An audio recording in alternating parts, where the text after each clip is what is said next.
Task force, road rehabilitation, state interventions, the long-running crisis in Apapa and Tinkan Island port has defied antidotes and the problems persist. Adopting a more efficient cargo evacuation by rail is the new approach by the government to see off the challenge at the seaport. Cargo ships wait for weeks to be offloaded. Articulated trucks also on queue to gain access into the ports, and the problem spirals from there.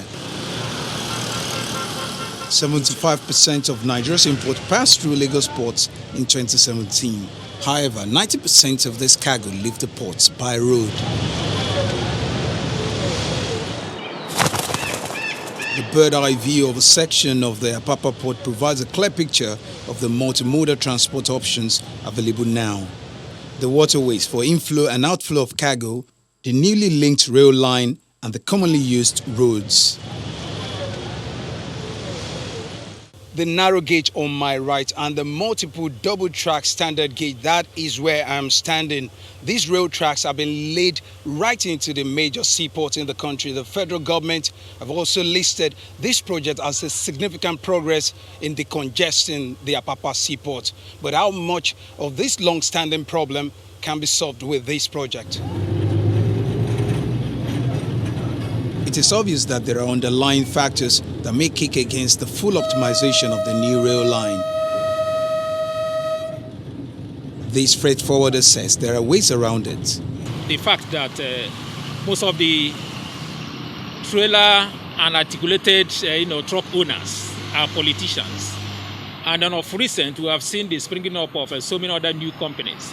What the government needs to do now is kind of get some of those service providers, the transporters, let them be allowed to take part in providing wagons. The National Railway Corporation boss says the current rail infrastructure can move as many cargo as possible, provided the terminal operators and importers play their part.